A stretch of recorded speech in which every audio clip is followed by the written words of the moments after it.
Good evening everyone. এটা আমার প্রথম প্রচেষ্টা। দেখেছি অনেকেই ফেসবুকে বা ইউটিউবে বিভিন্নভাবে ছাত্রছাত্রীদের সাহায্য করছে। তো প্রথাগত শিক্ষার বাইরে গিয়ে যখন সামাজিক মাধ্যমে বা ইউটিউবের মাধ্যমে ছাত্রছাত্রীদের শিক্ষা দেওয়া যায়, এর চেয়ে আনন্দের আর কি রয়েছে।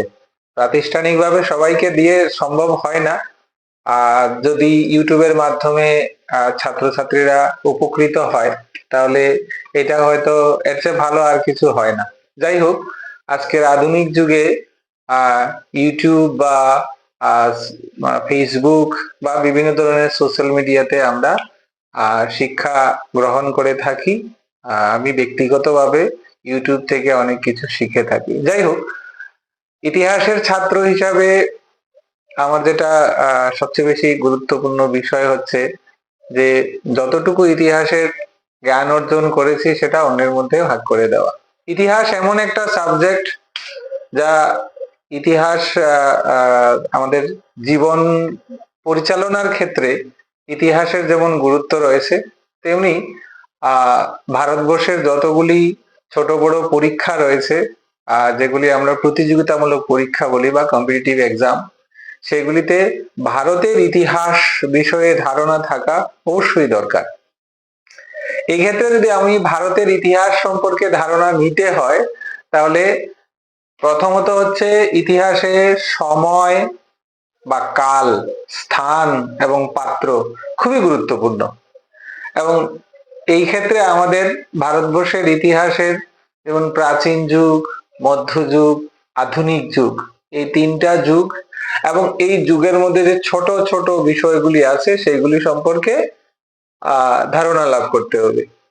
তো আমি বিশেষত খুব সংক্ষিপ্ত ভাবে ভারতবর্ষের ইতিহাসের প্রাচীন যুগ, আধুনিক যুগ বা মধ্যযুগ, এগুলির যুগ বিভাজনটা আমি সবাইকে বলে দেব এবং আস্তে আস্তে প্রত্যেকটা যুগের যে ছোট ছোট গুরুত্বপূর্ণ ঘটনাগুলি আছে সেগুলি আমি বলে দেব। তাহলে আমরা বিশেষ করে ভারতবর্ষের প্রাচীন যুগ শুরু হয়েছে সভ্যতার যুগ থেকে, যেখানে আমরা মেহেরগড় সভ্যতা, সিন্ধু সভ্যতা, আর্য সভ্যতা, এখান থেকে শুরু করে আমরা 1206 খ্রিস্টাব্দ পর্যন্ত সময়কালকে আমরা বস্তুত পক্ষে প্রাচীন যুগ বলি। এর মধ্যে সভ্যতার যুগ বলা হয় খ্রিস্টপূর্ব 600 অব্দ পর্যন্ত, যেখানে বৈদিক যুগের অবসান ঘটে। তারপরে 550 খ্রিস্টাব্দে যখন গুপ্ত সাম্রাজ্যের পতন ঘটে, এরপরে ভারতবর্ষে আঞ্চলিকতার সূত্রপাত হয় এবং সেখানে আমরা বলি আর্লি মিডিভেল পিরিয়ড বা আদি মধ্যযুগ বা সামন্ততন্ত্রের যুগ ভারতবর্ষে। তো বস্তুতপক্ষে ভারতবর্ষে প্রাচীন যুগের অবসান হয় 1206 খ্রিস্টাব্দে।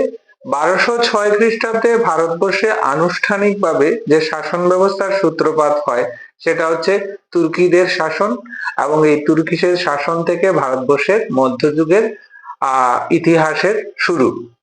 মধ্যযুগের ইতিহাসকে আমরা দুটি ভাগে ভাগ করি। একটা হচ্ছে 1206 থেকে 1526 পর্যন্ত সময়, যেটা হচ্ছে দিল্লির সুলতানি যুগ, এবং 1526 থেকে 1707 পর্যন্ত, অর্থাৎ মুঘল সাম্রাজ্যের প্রতিষ্ঠা থেকে শুরু করে 1707 পর্যন্ত সময়টাকে আমরা বলি মধ্যযুগ।